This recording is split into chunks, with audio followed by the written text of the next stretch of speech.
तो hello students, welcome back to BI. तो हम फिजिक्स का जैसे हमारा चल रहा है सिस्टम, तो आज हम बात करेंगे इलेक्ट्रिसिटी चैप्टर की। इलेक्ट्रिसिटी चैप्टर में से मोस्ट प्रोबेबिलिटी क्वेश्चन आते हैं फिजिक्स में। अगर मैं बात करूं मेजॉरिटी ऑफ क्वेश्चन की, तो जहां तो वो आते हैं लाइट वाले चैप्टर में से, लाइट रिफ्रैक्शन एंड रिफ्लेक्शन में से। अदरवाइज जो अच्छी वेटेज रखता है, जहाँ जिसमें से अच्छे क्वेश्चन बनने की प्रोबेबिलिटी होती है, वो है चैप्टर मेरे पास इलेक्ट्रिसिटी। आज हम उसी चैप्टर को डिस्कस करेंगे। तो पहले जो मेरे पास है इलेक्ट्रिसिटी या फिर इलेक्ट्रिक करंट।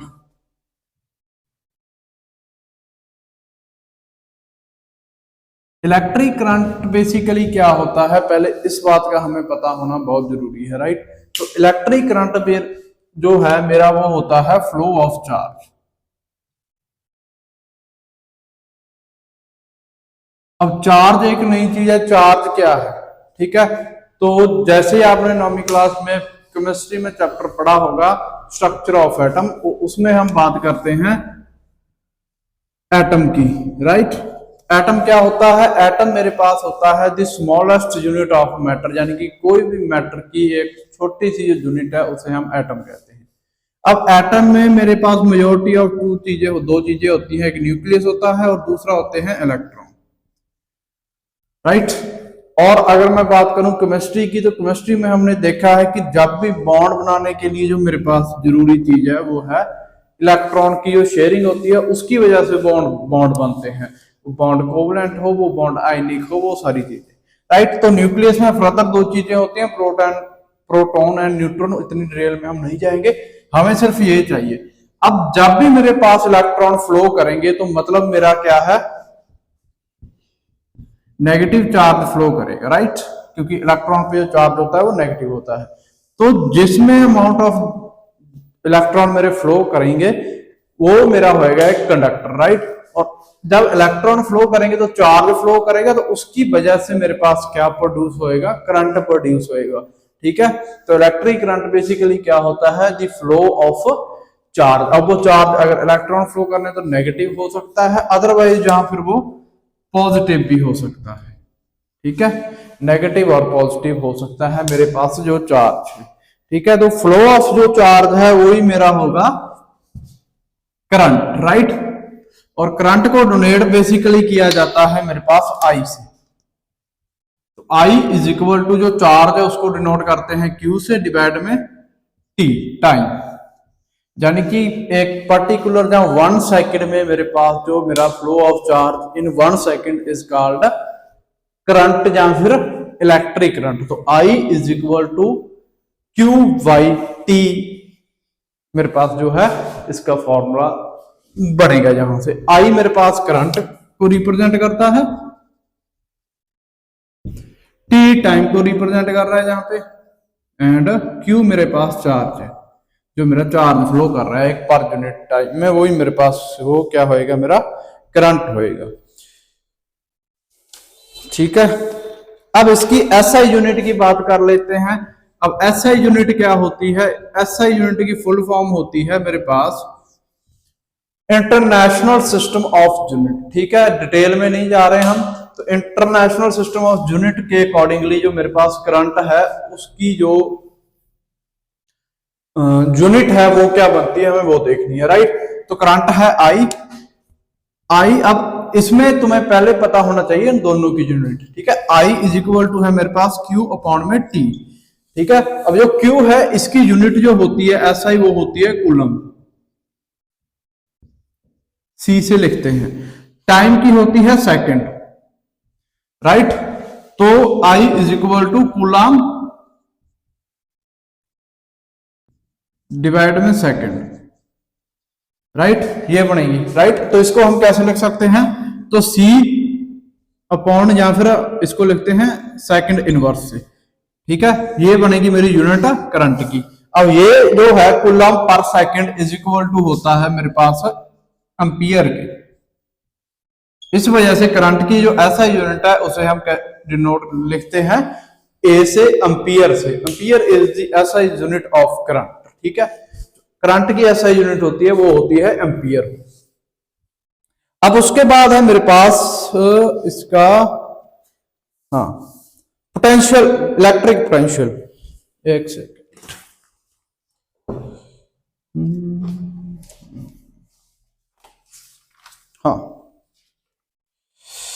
Electric potential. अब potential, electric potential and potential difference क्या होता है वो देखना है।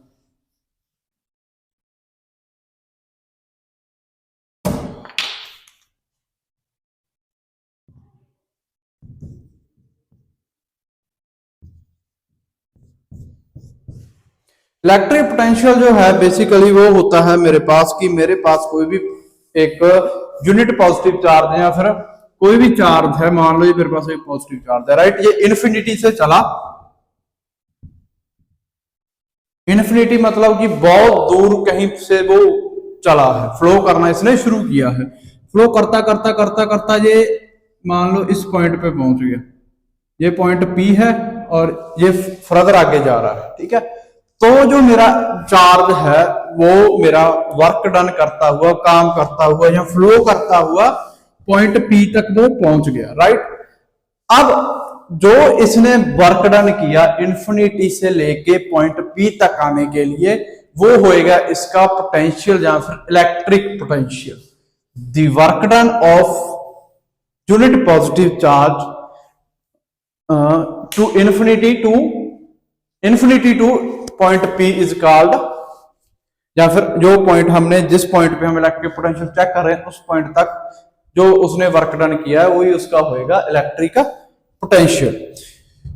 हाँ, the electric potential at a point an electric field is directly is defined as the amount of work done in bring in a unit positive charge from infinity to that point. यानी जिस point पे हम देख रहे हैं उस point तक infinity से लेके जो मेरा चार्ज वह फ्लो करता हुआ या इलेक्ट्रिक फील्ड फ्लो करती हुई वर्क डन कर रही है वो मेरा होएगा इलेक्ट्रिक पोटेंशियल। अब इलेक्ट्रिक फील्ड क्या होती है कि अब क्या होता है ना कि जो जब भी कोई चार्ज है, यूनिट पॉजिटिव चार्ज होता है कोई भी, मान लो ये पॉजिटिव चार्ज है, तो पॉजिटिव चार्ज के अराउंड एक ऐसा एरिया सेटअप होता है यहाँ पे, ठीक है।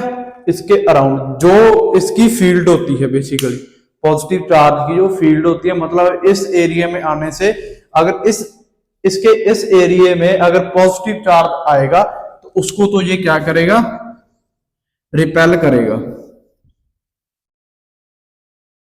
ठीक है। अगर इसके एरिया में नेगेटिव चार्ज आया तो उसे ये अट्रैक्ट करेगा। और जो ये फील्ड इसने अपने अराउंड सेटअप कर रखी है, इस फील्ड को ही कहा जाता है इलेक्ट्रिक फील्ड, ठीक है। तो इलेक्ट्रिक फील्ड की प्रेजेंस में जो मेरा यूनिट पॉजिटिव चार्ज है वो इन्फिनिटी से लेके मेरे पॉइंट पी तक जितना वर्क डन करेगा वो उसका होएगा इलेक्ट्रिक पोटेंशियल, ठीक है। तो इसको डिनोट किया जाता है V से। तो V is equal to work done divide कितने टाइम में उसने work done, sorry charge, time charge, क्योंकि वर्क डन जो है वो चार्ज द्वारा किया जा रहा है। तो V is equal to work done divide में चार्ज, ठीक है। और इसकी एस इलेक्ट्रिक पोटेंशियल की SI यूनिट है जो वो होती है वोल्ट, जिस वजह से इसको V लिखा जाता है, ठीक है। V वोल्ट वाला है ये मेनली, ठीक है। और 1 volt is equal to 1 V is equal to 1 joule divide में 1 कूलम, ठीक है। तो ये 1 वोल्ट इसके इक्वल होगा, क्योंकि वर्क डन की जो ऐसा यूनिट है वो जूल होती है एंड चार्ज की ऐसा यूनिट कूलम होती है, ठीक है। उसके बाद मैं बात करता हूं, अब ये तो मेरी हो गया इलेक्ट्रिक पोटेंशियल, राइट। अब इलेक्ट्रिक पोटेंशियल डिफरेंस क्या होता है वो देखते हैं। अब मैं इन्फिनिटी से उठा के लेके आया था चार्ज को, एक सेकेंड,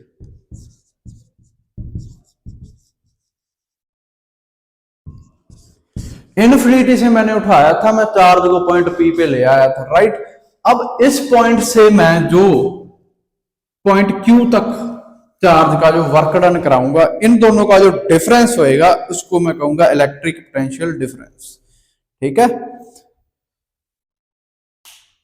क्लियर है। अब ये मेरा है, मान लो इस पे बी पी मेरे पास है, राइट, इस पे बी क्यू मेरे पास है। पोटेंशियल डिफरेंस जो है इस ए भी ले लो, इसको पी क्यू फिर कंफ्यूज करेगा।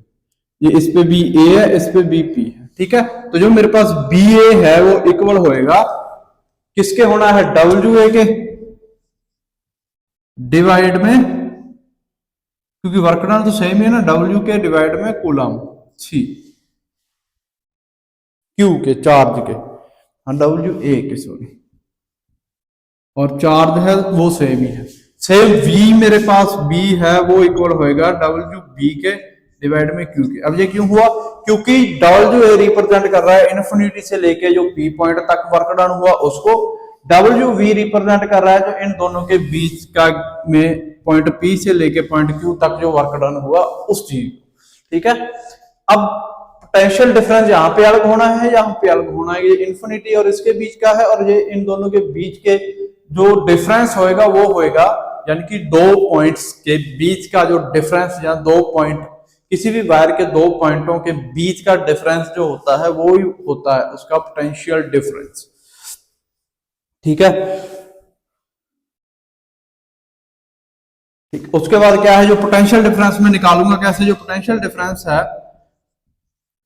इज इक्वल टू होएगा point B and point A, electric potential और at point B and electric potential B, इसका और इसका, ठीक है। अब इसकी वैल्यू पुट करो, इसकी वैल्यू है डब्ल्यू ए डिवाइड में Q is equal to W B divide में क्यू, राइट।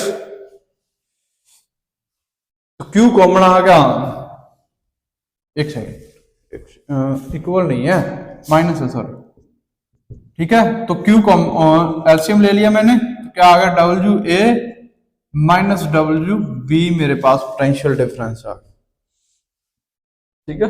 तो ये मेरा पोटेंशियल डिफरेंस आ गया इन दोनों के पॉइंट के बीच का, कि वर्क डन कितना मेरा पॉइंट, एक सेकंड गलत तो नहीं कर गया मैं, हाँ ये ऐसे आएगा बी ए, ठीक है। कितना मेरा पॉइंट, इस पॉइंट पे कितना वर्क डन हुआ और इस पे कितना हुआ, उन दोनों का जो डिफरेंस होएगा वो ही मेरा होएगा पोटेंशियल डिफरेंस, ठीक है, with respect to charge. Potential difference होता है कि कोई भी किसी भी वायर या किसी भी कंडक्टर के दो पॉइंट, एक पॉइंट से लेकर दूसरे पॉइंट तक का जितना उन चार्ज ने वर्क डन किया है उसका जो डिफरेंस होएगा वो होएगा, जहां उसके जो पोटेंशियल का डिफरेंस होएगा वो होएगा उसका पोटेंशियल डिफरेंस, राइट, क्लियर है। और ऐसे यूनिट हम इसकी डिस्कस कर चुके हैं। और पोटेंशियल डिफरेंस और इलेक्ट्रिक पोटेंशियल एक स्केलर क्वांटिटी है, दो तरह की क्वांटिटीज मेरे पास होती है, एक स्केलर होती है और दूसरी वेक्टर क्वांटिटी होती है। स्केलर क्वांटिटी में बेसिकली क्या होता है कि ऐसी क्वांटिटीज जो जहां जिनके पास सिर्फ कोई ना कोई वैल्यू या फिर एक मैग्नीट्यूड हो, ओनली मैग्नीट्यूड, इनके पास ओनली मैग्नीट्यूड होता है। एग्जाम्पल जैसे किसी का भी तुम मास कैलकुलेट कर रहे हो, किसी का वेट कैलकुलेट कर रहे हो, फॉर एग्जाम्पल मेरा वेट है वो अप्रोक्सीमेटली मान लो कि 70 केजी है, तो वो 70 केजी एक कांस्टेंट, एक स्केलर क्वालिटी है, मतलब एक कांस्टेंट वैल्यू है, या फिर एक कहें कि एक मैग्नीट्यूड है, ठीक है। और वेक्टर क्वालिटी में क्या होता है, मैग्नीट्यूड के साथ साथ हमें डायरेक्शन का भी पता होता है।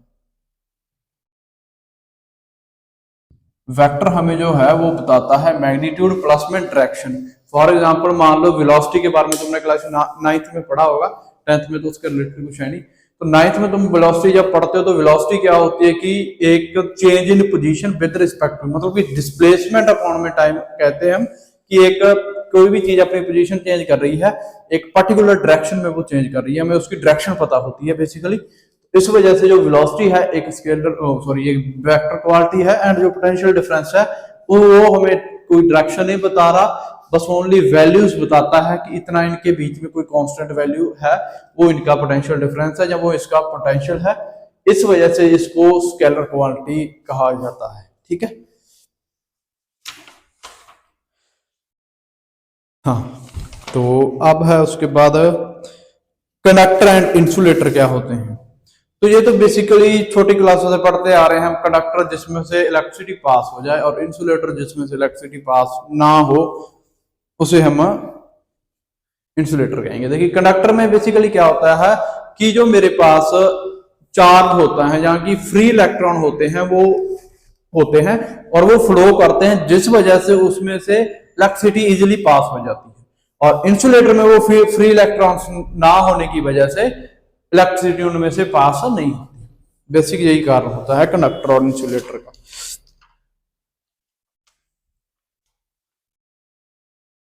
और एक चीज और, जो मेरे पास करंट एंड चार्ज होता है दोनों अपोजिट डायरेक्शन में फ्लो करते हैं। मान लो अगर मेरे पास करंट है, जो चार्ज जो है वो ऐसे फ्लो कर रहा है, तो करंट उसकी अपोजिट डायरेक्शन में इस टाइप से फ्लो करेगा। ये आई है मान लो और ये क्यू है, दोनों ने अपोजिट डायरेक्शन में फ्लो करना है। जो चार्ज है वो नेगेटिव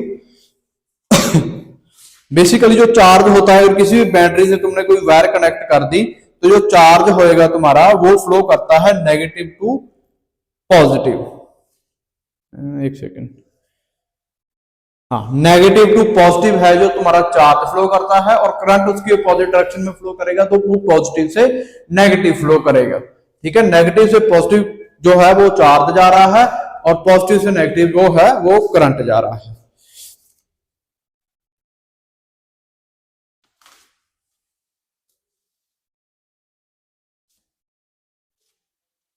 उसके बाद है मेरे पास, हाँ, एक चीज और है, थोड़ी सी मिस कर दी हमने कि करंट। करंट बेसिकली जो है वो दो टाइप के होते हैं हमारे पास, कई बार पूछ लेते हैं ये, और कुछ नहीं। तो करंट होता है, करंट हमारे पास दो टाइप के होते हैं। ठीक है, पहला होता है अल्टरनेट करंट, एंड जो दूसरा होता है वो होता है डायरेक्ट करंट। अल्टरनेट और करंट और डायरेक्ट करंट में बेसिक डिफरेंस क्या होता है, तो मोस्ट ऑफ द स्टूडेंट को ये पता होगा कि अल्टरनेट करंट जो होता है वो हमारा नॉर्मली घरों में पाया जाता है।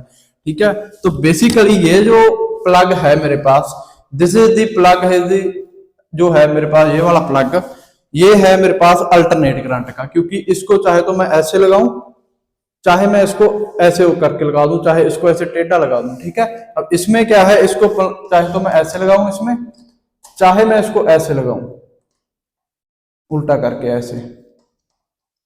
ठीक है, तो इससे कोई फर्क नहीं पड़ेगा, मेरे जो सिस्टम है ये मेरा वो चलेगा ही चलेगा। ठीक है, बट डायरेक्ट करंट में ऐसा नहीं होता। डायरेक्ट करंट में क्या होता है कि जो मेरे पास पॉजिटिव एंड जो नेगेटिव है वो उसको पॉजिटिव वाली वायर को पॉजिटिव पे, नेगेटिव वाली को नेगेटिव पे ही लगाना पड़ता है। तो मोस्ट ऑफ दी जो करंट होता है बैटरीज वगैरह में जो करंट स्टोर किया जाता है, जो इन्वर्टर वगैरह घरों में लगे होते हैं, जो गाड़ियों में जो बैटरीज होती हैं, वो होता है, वो वाला जो करंट होता है वो डायरेक्ट करंट होता है। डायरेक्ट करंट में बेसिकली जो करंट का फ्लो होता है, अगर मैं वेव से बनाऊं तो वो ऐसे फ्लो करता है। ठीक है, अगर मैं अल्टरनेट करंट को वेव से रिप्रेजेंट करता हूं तो वो कुछ ऐसे फ्लो करेगा, मतलब पॉजिटिव, इसको पॉजिटिव मान लो, इसको नेगेटिव, कभी पॉजिटिव कभी नेगेटिव, कभी पॉजिटिव कभी नेगेटिव। इसमें जो पॉजिटिव है वो पॉजिटिव रहेगा, नेगेटिव है जो वो नेगेटिव रहेगा, चेंज नहीं होगा मतलब। ठीक है, तो अगर वेव के रूप में हम देखेंगे तो अल्टरनेट करंट किस टाइप से फ्लो करेगा, डायरेक्ट करंट इस टाइप से फ्लो करेगा। उसके बाद है मेरे पास इलेक्ट्रिक सर्किट। अब ये करंट फ्लो करा रहे हैं, करेगा किसमें, कि कोई भी सर्किट होएगा उसमें फ्लो करेगा। वो सर्किट चाहे तो मान लो सर्किट पे पंखा लगा है, एसी लगा है, कुछ भी लगा है। ठीक है, अब सर्किट दो टाइप के होते हैं। पहले होते हैं, एक होता है ओपन सर्किट और दूसरा होता है क्लोज सर्किट। ओपन सर्किट में क्या होता है कि जब मेरा सर्किट की स्विच ऑफ है, ठीक है, कोई पंखा नहीं चल रहा मेरे पास, मान लो पंखा का ही कोई सर्किट है, पंखा बंद किया है, तो तब वो जो सर्किट होएगा वो ओपन सर्किट होएगा। क्लोज सर्किट में जब मैंने स्विच ऑन कर दी तो वो मेरे पास एक क्लोज सर्किट होएगा। राइट, सर्किट डायग्राम में बेसिकली क्या होता है, एक बैटरी लगी होती है, उस बैटरी पे एक की लगी होती है, उसके बाद हमारे पास मेजर करने के लिए कोई मान लो इंस्ट्रूमेंट लगा होगा, करंट मेजर करने के लिए जो इंस्ट्रूमेंट है। ठीक है, फिर मेरे पास कोई ना कोई उस पे मान लो बल्ब यही लगा है, ऐसे इस टाइप का सर्किट होता है। अब इसमें ओपन एंड क्लोज की क्या होता है, अब बैटरी जब भी मैं लगाता हूं तो जो मेरे पास ये बड़ी वाली लाइन होती है इसको पॉजिटिव, दूसरे को नेगेटिव देना है, तो करंट मेरे पास इस टाइप से फ्लो करेगा, पॉजिटिव टू नेगेटिव। अब देखना यह है कि अब ये सर्किट कौन सा है। अब मेरे पास यहाँ पे की लगी हुई है, अगर इस की के अंदर ऐसा पॉइंट सा बना दे तो मतलब क्या है, जी मेरा सर्किट क्या है, क्लोज है। अगर मेरे पास इस की को ऐसी रहने दूं तो अब जो मेरे पास ये सर्किट है वो है ओपन सर्किट। ठीक है, अब जैसे मैंने ये सिंबल किसका है, ये सिंबल है बल्ब का, राइट। उसी तरह से हमारे पास अलग अलग इंस्ट्रूमेंट के अलग अलग सिंबल्स होते हैं। ठीक है, जैसे ये बल्ब का सिंबल है, ये बैटरी का सिंबल आ गया, राइट। अगर ओनली हमारे पास ये दो डंडे हैं तो ये सेल का सिंबल होता है। उसके बाद बहुत सारे सिंबल हैं बुक में हमारे पास दिए हुए हैं इस टाइप के, ये वाले सारे बैटरी का, सेल का, वायर का, कैसे कैसे कनेक्ट करना है। एनसीईआरटी में भी ये अच्छे से डायग्राम दिया हुआ है, एक प्रॉपर की चार्ट बना हुआ है, वो की चार्ट देख लेना, उसमें समझाने लायक कुछ है नहीं। तो अब बात करते हैं हम इस चैप्टर के सबसे अच्छे और इंपॉर्टेंट टॉपिक की, वो है ओम्स लॉ। ओम्स लॉ आ जाता है एग्जाम में, या फिर इसके बेस पे क्वेश्चन आ जाएंगे, या न्यूमेरिकल आ जाएंगे, कुछ ना कुछ इससे आएगा ही आएगा। ठीक है, ओम्स लॉ में बेसिकली क्या होता है वो देखते हैं।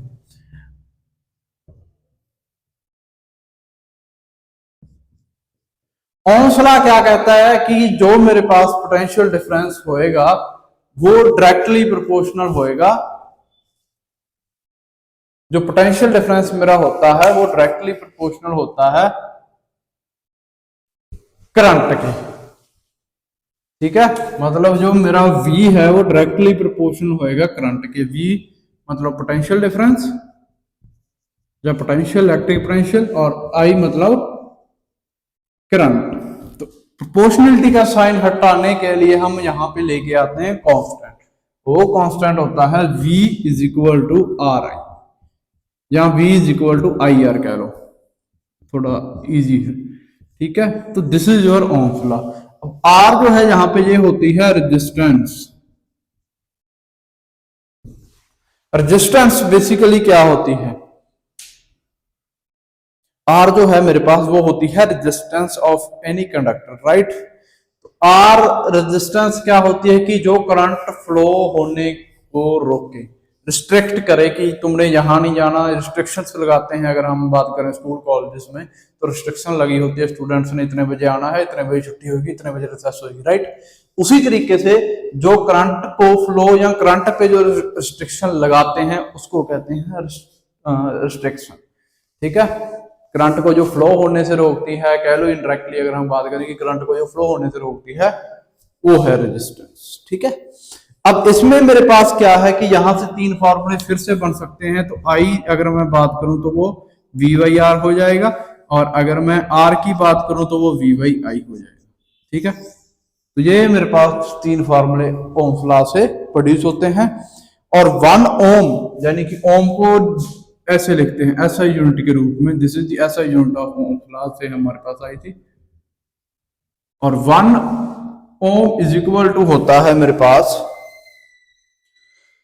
अब यहां पे V है, एक सेकेंड, Ohm's in the resistance SI unit R sorry, हाँ, जो रेजिस्टेंस है उसकी SI यूनिट होती है ओम। ठीक है, तो 1 ओम इज इक्वल टू, फिर मेरे पास क्या होएगा, resistance is equal to volt upon में I मतलब करंट, तो एंपियर। तो 1 ohm is equal to 1 volt divide में 1 एंपियर। ठीक है, तो ये SI यूनिट होती है रेजिस्टेंस की। ठीक है, हाँ, और उसके बाद मेरे पास रेजिस्टेंस ही है। रेजिस्टेंस बेसिकली क्या होती है, व्हाट, हाँ, the property of the conductor by virtual of the which oppose the flow of current through, यानी कि जो फ्लो ऑफ करंट को अपोज करे, मतलब उसे फ्लो होने से रोके, वो होती है मेरी रेजिस्टेंस, या उस प्रॉपर्टी को कहते हैं resistance.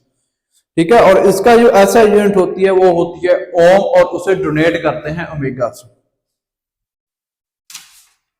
It is also scalar quantity. उसके बाद है रेजिस्टेंस जो होती है मेरी, वो होती है डायरेक्टली प्रोपोर्शनल। अगर मैं रेजिस्टेंस की बात करूं, रेजिस्टेंस जो है वो मेरे पास क्या होती है, ये आ रहा है पोर्शन इतना इसमें, जो रेजिस्टेंस है मेरे पास वो जो होती है वो होती है directly proportional to R is directly proportional to L।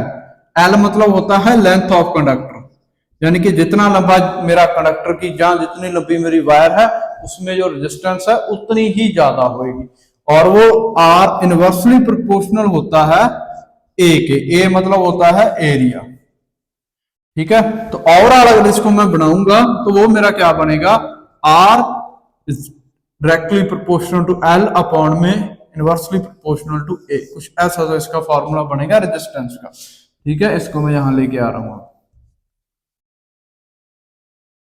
Clear है। तो R is directly proportional to L and A, right. Directly proportional का साइन हमें पसंद है नहीं इतना कुछ खास, तो इसको हम हटाएंगे तो कांस्टेंट लगाएंगे, तो R is equal to rho L upon A, ठीक है जी।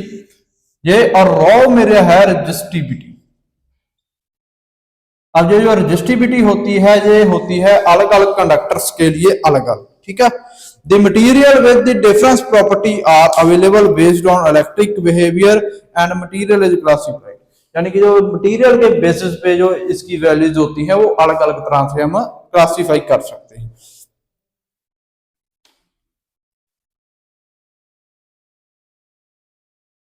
ठीक है।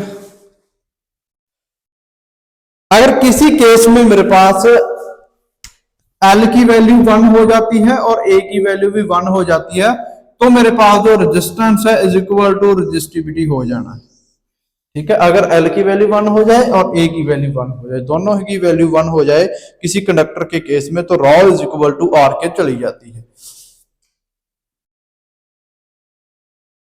अदरवाइज जो रॉ है मेरे पास वो इक्वल होती है R गुणा में A डिवाइड में L के, ठीक है। ये रेजिस्टिविटी होती है। तो रेजिस्टिविटी अगर किसी सब्सटेंस की बहुत ज्यादा लो है, यानी कि द सब्सटेंस है showing very low resistivity, the substance with very low resistivity, ठीक है, तो क्या होगा, द सब्सटेंस शोइंग कंडक्टर, यानी कि अगर रेजिस्टिविटी किसी भी सब्सटेंस की बहुत ज्यादा कम है तो वो सब्सटेंस कंडक्टर होएगा। अगर उसकी रेजिस्टिविटी मीडियम है तो वो मेरे पास सेमीकंडक्टर होना है। अगर किसी सब्सटेंस की रेजिस्टिविटी की वैल्यू बहुत ही ज्यादा है तो वो इंसुलेटर होएगा, क्लियर है।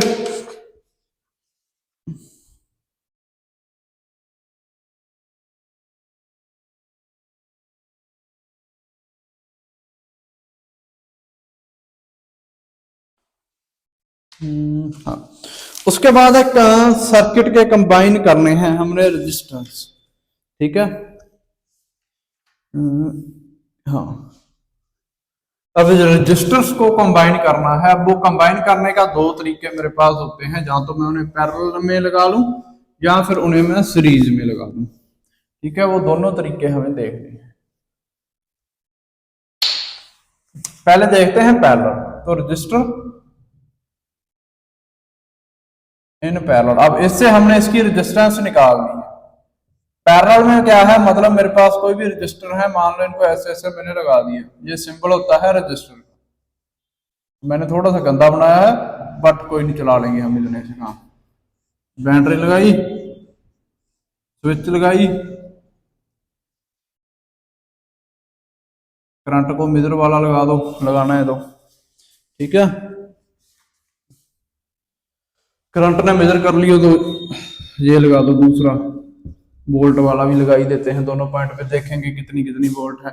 अब जब भी ये पैरेलल में होते हैं तो तब क्या होता है, मेरे पास जो करंट है वो अलग अलग होएगा, I1, I2 एंड I3, और ये जो है ये I होएगा, ठीक है जी। और सर्किट चल रहा है मेरा, करंट फ्लो कर रहा है, सिस्टम सारा चल रहा है, ठीक है।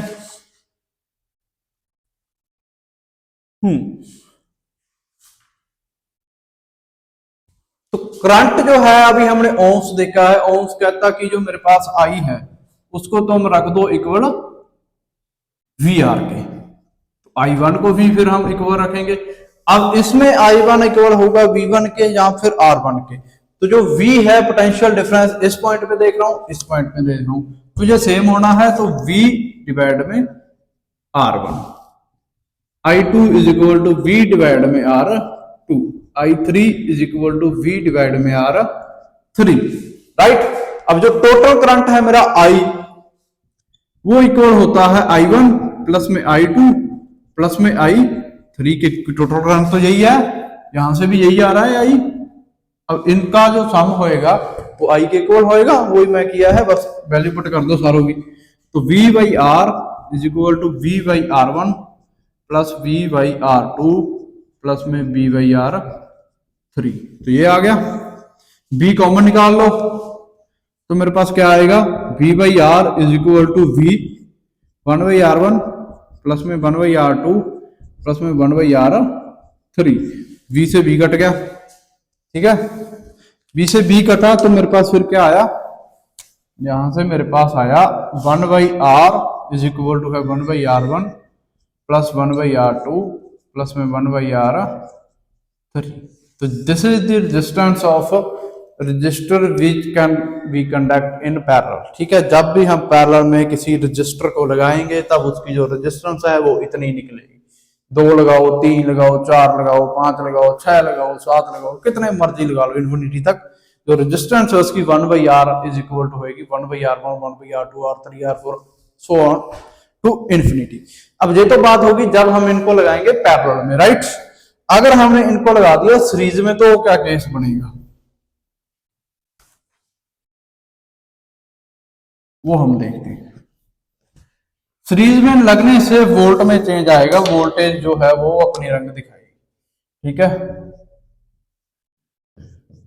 सीरीज मतलब क्या है कि पहले एक फिर दूसरा फिर तीसरा, और ये अमीटर है, स्विच लगा दो, बैटरी, और ये करंट ऐसे फ्लो करेगा। ठीक है जी, positive and negative, R1 R2 R3। अब इनमें जो है सीरीज में लगने के कारण जो इसका पोटेंशियल डिफरेंस है वो V1 हो जाएगा, इसका V2 V3, और करंट जो है वो कांस्टेंट रहेगा, I ही तीनों में जाएगा। ठीक है, तो इसमें मेरे पास जो है V इज इक्वल टू किसके होएगा, IR के। तो V1 is equal to IR1, V2 is equal to IR2 and V3 is equal to IR3। जो पोटेंशियल है इस पॉइंट पे वो V1 है, इस पॉइंट पे V2 है, इस पॉइंट पे V3 है, वो इक्वल होएगा R इंटू में I के, राइट। तो V is equal to total potential difference है वो इक्वल होएगा V1 प्लस में V2 प्लस में V3। तीनों पॉइंटों का जब मैं पोटेंशियल डिफरेंस जोड़ दूंगा तो वो मेरा इक्वल जाएगा किसके, किसके जाएगा इक्वल, टोटल पोटेंशियल डिफरेंस के। तो V सबकी वैल्यू पुट करेंगे तो IR is equal to IR1 plus IR2 plus IR3। I constant निकाल लो, IR is equal to I constant निकलने के बाद R1 प्लस में R2 प्लस में R3 निकल गया, I से I कट गया, तो R is equal to R1 plus में R2 प्लस में R3। तो this is the final answer. R is equal to R1 plus में R2 प्लस में R3 हमारा जो है उत्तर आएगा, या फिर कहें कि रेजिस्टेंस आएगी कब, जब हम सीरीज में किसी भी सर्किट को जोड़ देंगे। ठीक है, अगर सीरीज में लगाओगे तो R1 के इक्वल आएगा दिस, ये सारा कुछ। अगर पैरेलल लगाओगे तो 1 बाई R हो जाएगा, सिंपल। ठीक है, उसके बाद है मेरे पास इलेक्ट्रिक पावर। ठीक है, वैसे नॉर्मल पावर क्या होती है वो तुमने देखा है, शक्ति। ठीक है, हिंदी में शक्ति कहते हैं, पावर जिसके पास होती है उसका दिमाग बंद कर देती है। ठीक है, उसको कुछ नहीं दिखता। उसके बाद अब पावर क्या होती है वो देखते हैं। अब हमारे केस में पावर क्या है हमने वो देखनी है। तो पावर होती है शक्ति। ठीक है, तो power is equal to work, कितना हमने करते हैं, डिवाइड, कितना वर्क करोगे डिवाइड में टाइम। ठीक है, अगर इसको समझना है तो नॉर्मली देख लो, पेपर चल रहे हैं, डिपेंड करता है कि पावर पेपर में किसके पास होगी, जिसको आता होगा, राइट। आता किसको होएगा, जो काम करेगा। काम करेगा जितनी ज्यादा देर करेगा उसकी पावर उतनी ज्यादा होएगी, राइट। बट इस केस में अपने पास क्या होता है कि जितनी कम देर और जितना ज्यादा काम करेंगे वो हमारी पावर होगी। मान लो हमने 8 घंटे पढ़ रहे हैं, 10 चैप्टर पढ़ लिए, ठीक है 8 घंटों के अंदर, तो हमारी पावर बहुत अच्छी होगी। अगर उसी 8 घंटों में हमें एक चैप्टर पढ़ा तो हमारी पावर है वो उतनी ही कम होगी।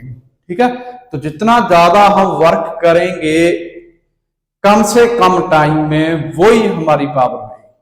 ठीक है, तो अगर मैं वर्क डन बताऊंगा तो पावर भी बढ़ेगी, अगर वर्क कम करूंगा तो पावर भी कम ही होनी है। फिर जितना ज्यादा पढ़ोगे उतना ज्यादा तुम्हें क्वेश्चन में अटेम्प्ट करने की प्रोबेबिलिटी बढ़ेगी, ज्यादा आएंगे क्वेश्चन, ज्यादा अच्छे से अटेम्प्ट कर पाओगे। अगर कम पढ़ोगे तो वो तो तुम्हें पता ही है, फिर तो रिजल्ट बताएगा। ठीक है, तो P is equal to W/T।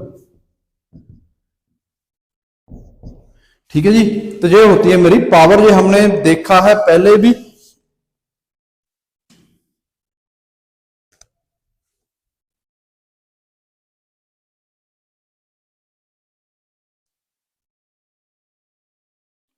ठीक है, अब W, एक सेकंड, हाँ W इज इक्वल टू मेरे पास मतलब वर्क इज इक्वल टू होता है, क्या होता है, अब हमारे केस में वर्क का काम करता है चार्ज, तो Q एंड एक सेकंड,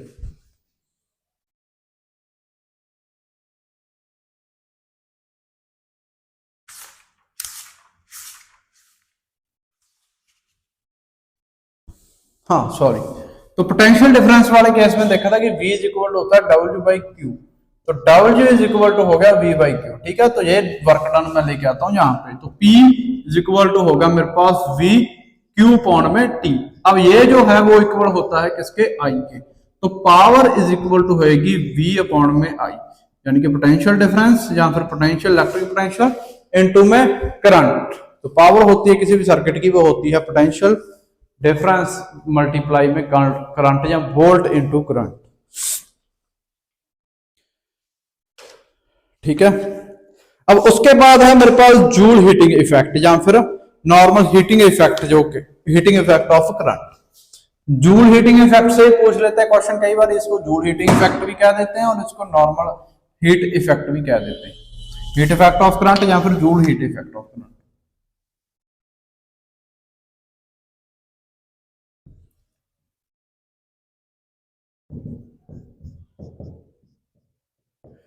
तो हीटिंग इफेक्ट में मेरे पास क्या होता है कि जो हमारे पास चीजें गर्म होती हैं, मतलब गर्म कब होती है, जब भी कोई सर्किट में करंट फ्लो करता है, चार्ज फ्लो करता है, जितनी ज्यादा देर वो फ्लो करता रहेगा उतना ही मेरा जो हीट है वो हीट होते रहेंगे। ठीक है, फॉर एग्जांपल इसी वायर में अगर मैं करंट फ्लो की बात करूं, इस पे ऊपर तो चलो कोटिंग की हुई है, अगर अदरवाइज मैं बात करता हूं इसकी स्क्रीन की, और जितनी देर मैं इसकी स्क्रीन जगा के या इस पे वर्क करता रहूंगा उतना इसकी स्क्रीन ने गर्म होना है और वो मुझे फील होएगा, राइट। उसी चीज को कहते हैं जूल हीटिंग इफेक्ट। अब ये डिपेंड किस किस पे करता है वो हमने देखना है, right.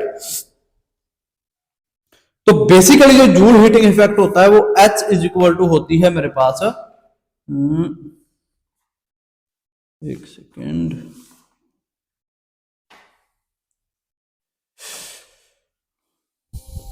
H is equal to मतलब हीट जो है वो इक्वल होगी VIT।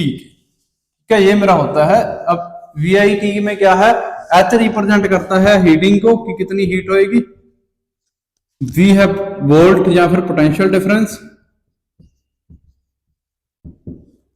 I करंट है और ये T टाइम है। अब कितनी टाइम, कितना करंट, कितने पोटेंशियल डिफरेंस पे फ्लो करेगा उस चीज पे डिपेंड करेगी, या उतनी वो हीट प्रोड्यूस करेगा, राइट। अगर किसी भी पॉइंट मान लो इनमें से किसी की वैल्यू कम होती है तो मेरी हीट की वैल्यू भी कम हो जाएगी। ठीक है, किसी की वैल्यू ज्यादा, अब जितनी ज्यादा हमारी मान लो सारा दिन मैंने ये चला के रखा सिस्टम, तो ये बहुत ज्यादा गर्म होएगा एज कंपेयर टू अगर मैं इसको 1 घंटा चलाता हूं तो। ठीक है, तो दोनों के टाइम में डिफरेंस आया, इस वजह से इसकी हीटिंग में भी डिफरेंस आया। अब आई की जगह हम पुट कर सकते हैं कि आई इज इक्वल टू होता है क्यू अपॉन में टी के। एक सेकेंड, आई नहीं क्योंकि करंट तो रहेगा ही ना, कई बार वोल्टेज नहीं होती हमारे पास, तो V is equal to I R होता है। तो ये वैल्यू इसमें पुट करो तो H इज इक्वल टू मेरे पास आई RIT बन जाएगा। ठीक है, तो इसको और थोड़ा अच्छे से लिखेंगे तो H is equal to I² RT मेरे पास जूल हीटिंग इफेक्ट आ गया। ठीक है, this is the formula of joule heating effect.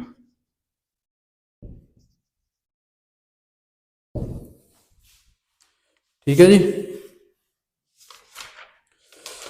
तो इसके बाद मेरे अकॉर्डिंगली तो ये चैप्टर खत्म है आई थिंक सो। बाकी मैं देख लेता हूँ एक सेकंड। इलेक्ट्रिक पावर, हाँ, तो पावर की यूनिट रहेगी है ना अपने। पावर की यूनिट होती है बेसिकली वाट। ठीक है, वाट W से हम इसको डोनेट करते हैं, लार्ज W से, और 1 वाट इज इक्वल टू होता है वोल्ट इनटू में एम्पियर। ठीक है, तो यहाँ पे हमारा इलेक्ट्रिसिटी चैप्टर कंप्लीट है।